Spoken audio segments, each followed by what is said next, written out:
So, picture this: my family and I decided to go on a camping trip last summer, you know, the kind where you disconnect from civilization, roast marshmallows, and tell ghost stories around the campfire.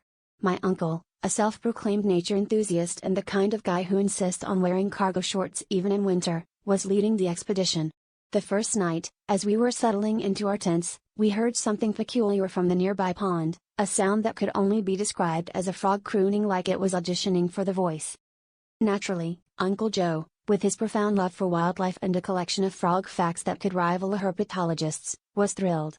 He spent the entire next day regaling us with stories about mythical singing frogs and how we were on the brink of discovering a new species that would make David Attenborough weep with envy. We all humored him as we went on a frog hunt that evening, armed with flashlights and a net, which coincidentally was actually my aunt's butterfly net repurposed for the occasion. As we approached the pond, the serenade began again, and Uncle Joe was beside himself with excitement. He was convinced that this was his moment of glory, the culmination of years of studying amphibians, mostly via Wikipedia. We all gathered around, trying to pinpoint the source of the melodious croaks. But then, in a moment that can only be described as pure comedic gold, my cousin Tim pulled out his phone and realized his Bluetooth speaker was missing. Turns out, he left it next to the pond the night before, and it had accidentally connected to his karaoke app.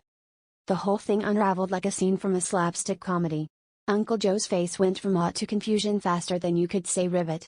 As we all burst out laughing, it was clear that the only thing in sync about our adventure was the boy band playlist that had been serenading the wildlife all along.